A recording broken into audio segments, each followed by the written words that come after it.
Well, hello, that's me again. Today is March 27th, 2025. It is Thursday, one day before Friday. And before I go, I want to stress it's a known phenomenon. It's nothing new. It has been commented on, and even some PhD theses in medical and science have been written about it.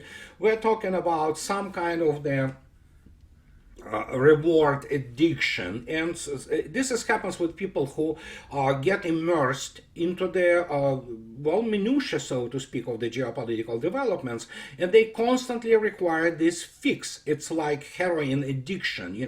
They look for the events, they look for the words which somehow supposedly have to change the world, and then many people continue to speak, all kinds of politicians, and even something like special military operation continues, and the war continues, and people still expect or want to expect there's something which is dramatic, which must happen, because it's a Hollywood thinking about things. And I want to stress that people do it like I usually do, at least 99% of the time. Count to 10. Or better yet, count to 100. Believe me, it's going to help you to cope, and it's understandable. Make no mistake, I do not blame those people. But it will allow you to cope emotionally with this roller coaster, which essentially the last 10 years of the world's existence are. And it may get even bumpier if you wish. And so, but just to give you example, headlines go out immediately. Zelensky was in Paris and talked to Macron, and Macron and Starmer then talk to each other and say, we're going to send troops. No, they're not going to send troops. Then, of course, the downgrading comes. Oh, they're going to send actually delegations. Okay, delegations for what? Oh, for training. They not those this delegation or those delegations first train who? What can possibly those pathetic armies and armed forces such as France or United Kingdom train somebody on the where they will not be basically deployed, the line of the combat contact? They will be killed. And even if they say as they will be stationed in somewhere in cities or what have you, Russians will find them out and they will kill them. So simple as that. And there will be no World War III, unless, of course, France wants to cease to exist, which is very easily arranged.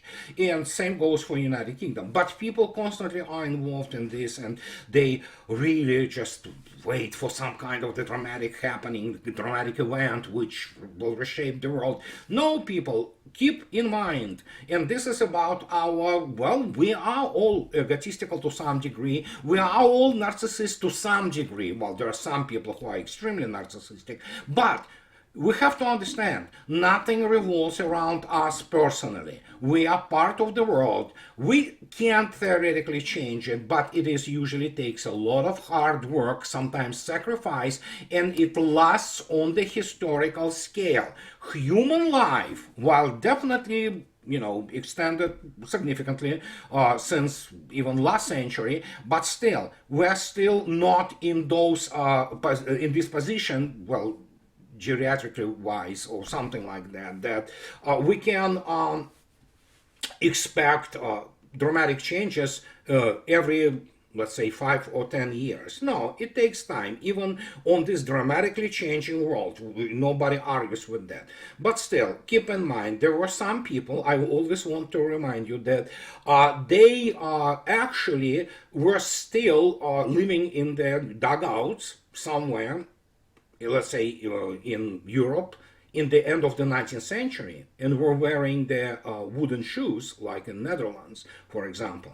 And they were in their 70s, they were seeing already space flight, television, a jet age, and nuclear power stations and things like that. And they survived two world wars. So yeah, that's a roller coaster, okay? But you have to be thankful for one thing. We are not in the World War III, at least not yet, and in a real sense. And let's talk about the World War III and what is happening, for example, with the politics of around us. And it's not that, as I already stated, it's not that I have to constantly stress it, that I ended up being political commentator. But let's talk about what is really important. And this is in a sense, it's both indication and manifestation of the situation with the United States and how it views itself. And of course, the United States being an extremely important country, it has a bearing on the dynamics of the world events. And we can go and take a look at that. Well, so March 2025 came out 3 days ago, I believe. Annual threat assessment of the US intelligence community.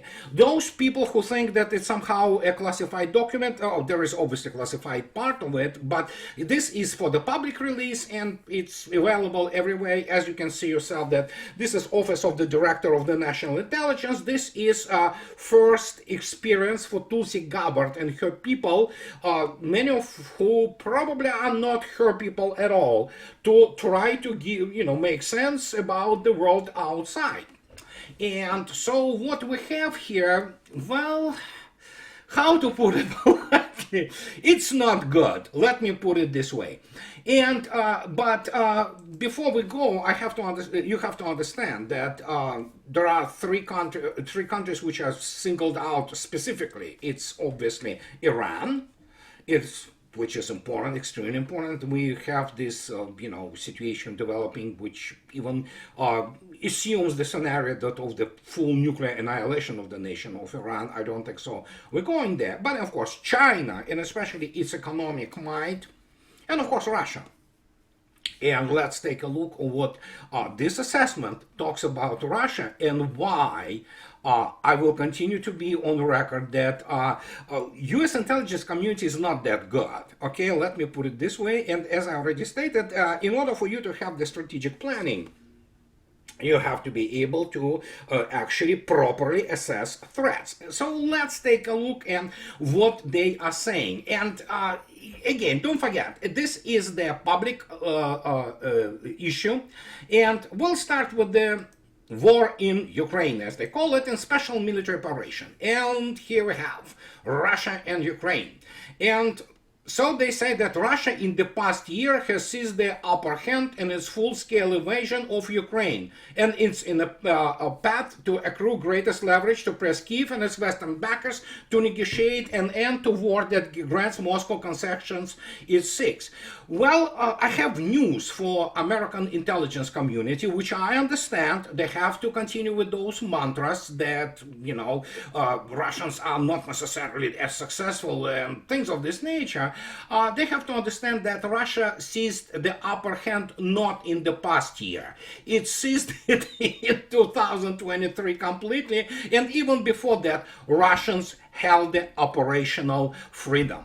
But it's difficult to explain to people who grew up with the movies pattern and who studied war based on the Gulf War and Desert Storm, which of course not real wars. So, but so they still believe that and they write it. And so they say that continuing the Russian-Ukrainian war perpetuates strategic risk to the United States of unintended escalation to a large-scale war, the potential use of nuclear weapons, highlighted insecurity among NATO allies, particularly in Central, Eastern, and Northern Europe, and a more emboldened China and North Korea.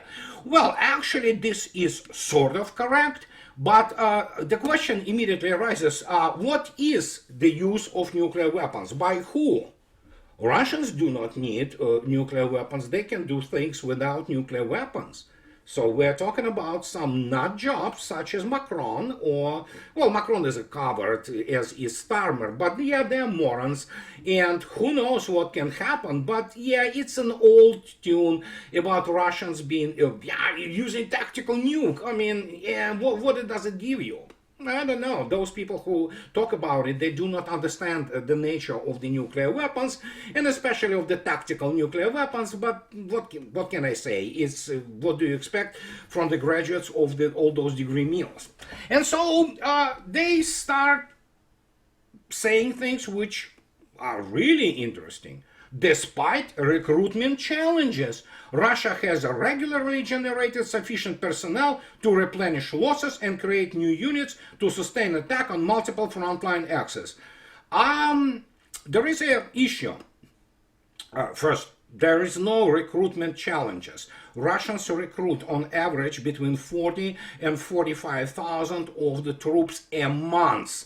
Almost 1,500 a day go and enroll it, which of course immediately throws off the any kind of fulcrum things that about Russians being a passive observers. No, it's not. And so let's take a look at what they are talking about in terms of this whole situation with Russia, because Russia is the pivotal global player and it's a nuclear and industrial superpower, and it's back to its status of the superpower. And so if you take a look at this, you can see yourself that Russia views on its ongoing war in Ukraine as a proxy conflict with the West. By views, it is a proxy conflict with the West, and actually, American officials admitted it. And its objective to restore Russia's strength and security in its near abroad against perceived, or they're not perceived, US and Western encroachment has increased the risk of unintended escalation between Russia and NATO. Well, it's NATO's problem, isn't it? So, and they talk about that the resulting heightened and prolonged political military tension between Moscow and Washington, coupled with Russia's growing confidence in its battlefield superiority and defense industrial base, and increased risk of nuclear war. I mean, why would you go on the nuclear war when you are winning and the growing confidence in its battlefield superiority and defense industrial base? Well, because this nuclear war can come only from Washington.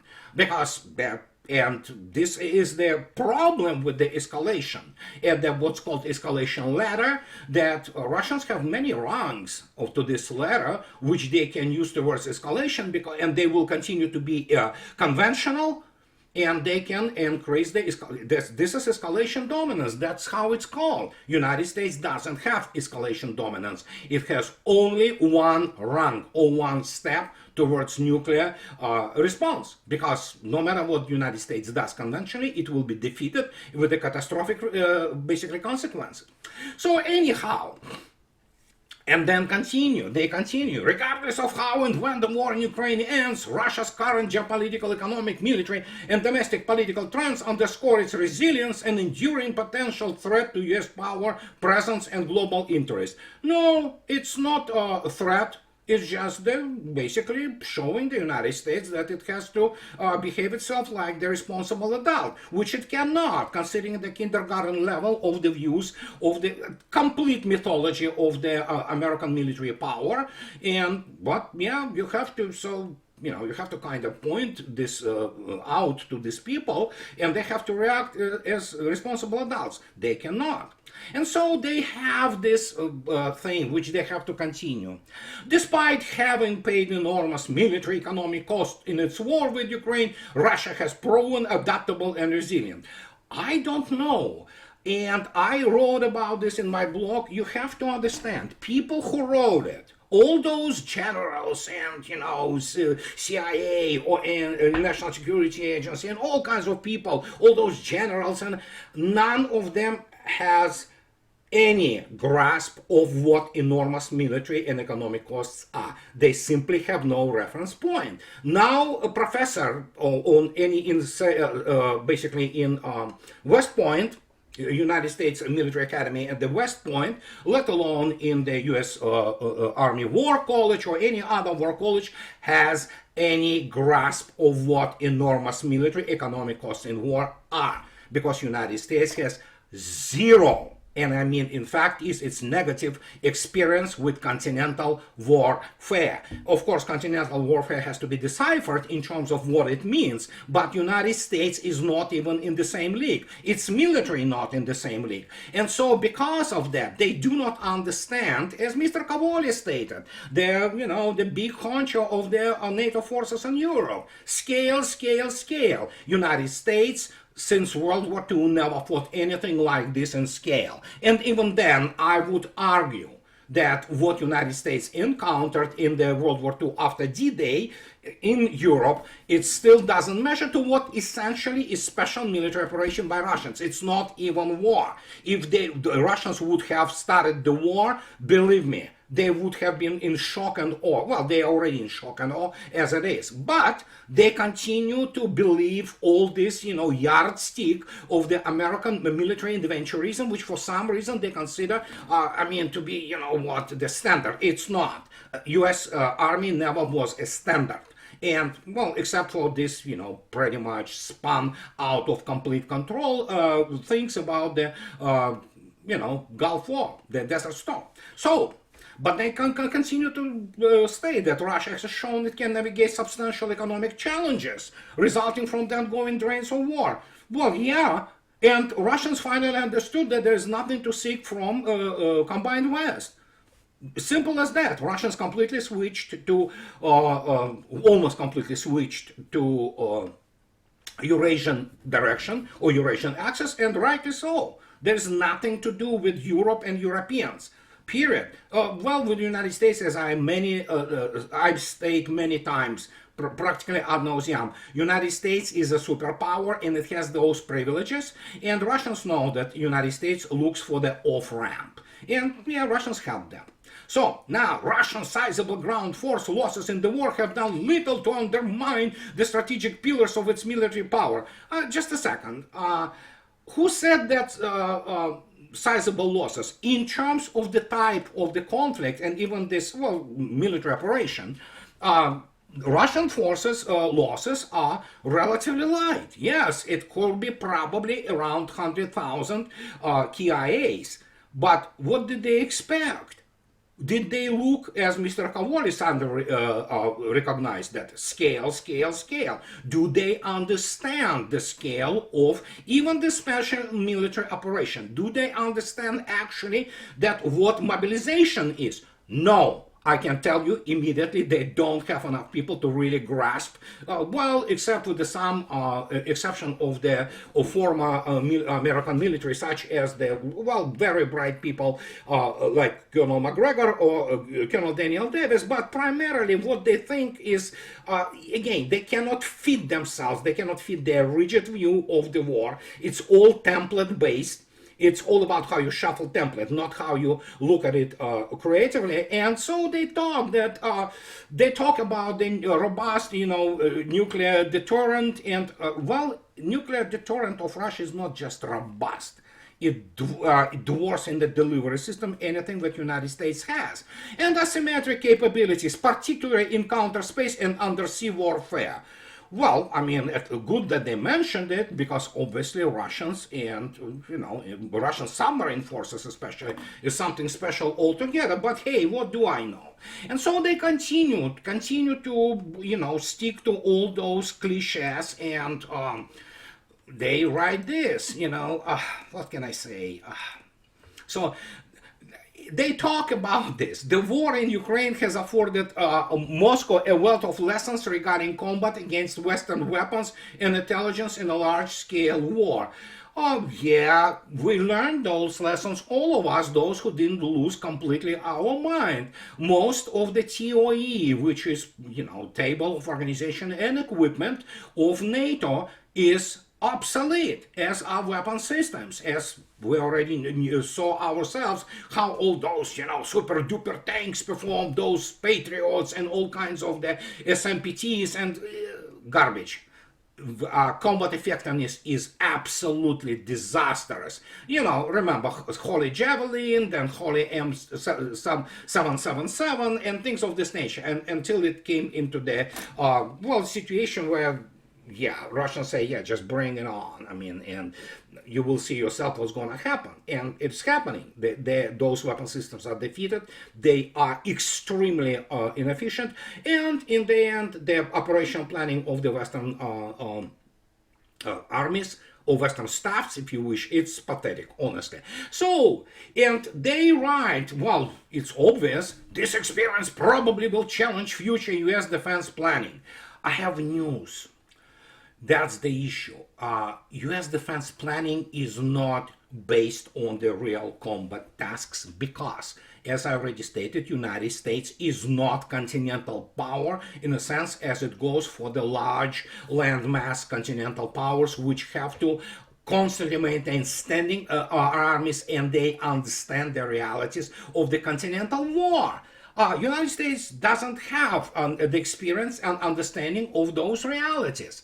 And yeah, if you look attentively at 50,000 killed in Korea and 56,000 killed in Vietnam, yeah, I mean, if you compare the resilience and standing power of Russian units, for example, which, while killing 1.2 plus million of the best proxy which the combined West ever had, Russians lost between 100 and 120,000 KIAs. It's 1 to 10, in some cases 1 to 12 to 15 kill ratio. So Russians endured, and I can go into operational realities and how it is planned with serious staffs and what mathematics goes into it. So in this case, it's not probably Russians are challenging future and present US defense planning because Russians won the arms race, and simple as that. And it's not just the issue of the hypersonic weapons, which United States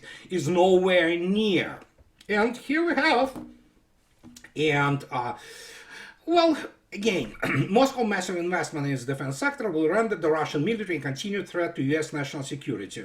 In what sense, I don't know. Russians can attack United States even today, and United States will do nothing about it except, of course, response through the nuclear escalation. But the point is, no, it's not about threat. It never was. It is about ambition and arrogance of people who, American so-called elite, and who for some reason convince themselves that they were always the best thing ever in the human history. In reality is not. With all my love to the United States and the admiration for things in the United States which are absolutely admirable, United States, with the exception of the magnificent US Navy, never was this power. It had the ability to maintain its advantage after the World War II, primarily in naval field, and that's it.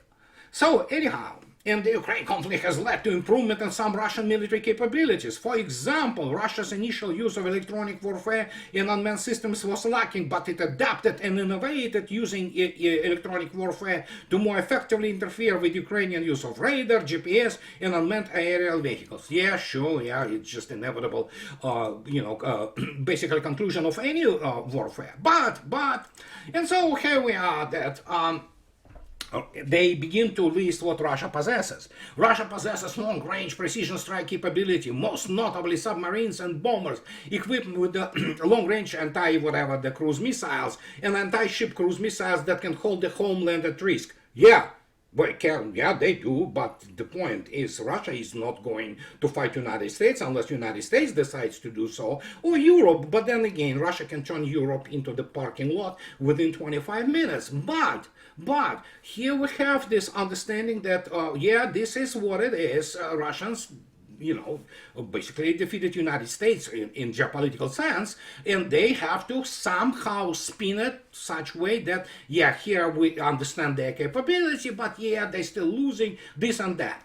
Well, so then they come now, Moscow will contend with long-term challenges such as troop quality and corruption. Russia has corruption, but the way United States is corrupted is just absolutely amazing. And what is the troop quality? That is the other thing.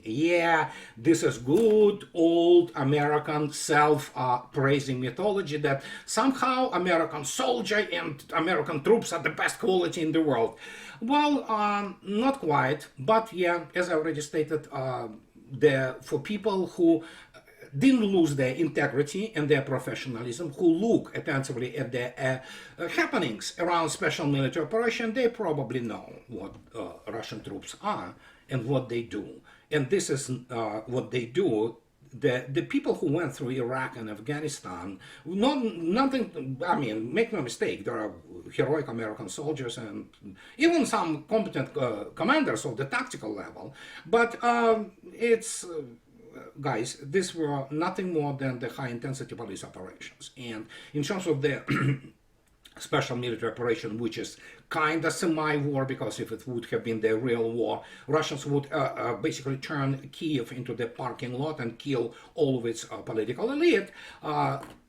Still, you have to understand the US Army has zero experience of fighting this kind of war. And this is not only about drones, this is not only about the counter battery and fights and artillery scale involved in this, and aviation, which, yeah, it's just that they cannot face the reality that they are not that good. And this is fundamental, this is, oh my gosh, it's so fundamental that I cannot express enough to you what it is. It is akin to what Mr. Zelensky told Figaro. French would love to hear this. They love it. That he survives because he hates Russia and Russians. There you go. Same principle. And this is professional envy. And when anybody tells me that, oh yeah, we have done this, I want to remind you that John Eisenhower, the son of Dwight D. Eisenhower, Ike, legendary Ike, when Mr. Bradley planned and started executing the Operation Cobra, the breakout from the Normandy, after the fairly long term with the Allied troops being pinned down there by Wehrmacht, which was, by the way, not the best units, which in no way, diminishes the heroism of the Allied soldiers and their dedication. And so he plans this Cobra. And there is a very interesting quip from John, who was present together with his father when the Operation Cobra started. And Bradley comes in and he says, my gosh, we got them, because there were like thousands of bombers and tactical aircraft and all that. And so it looks almost as bad as the Eastern Front. And that tells you a lot in this phrase, because normal professionals, they always try to compare themselves to what they know are the best.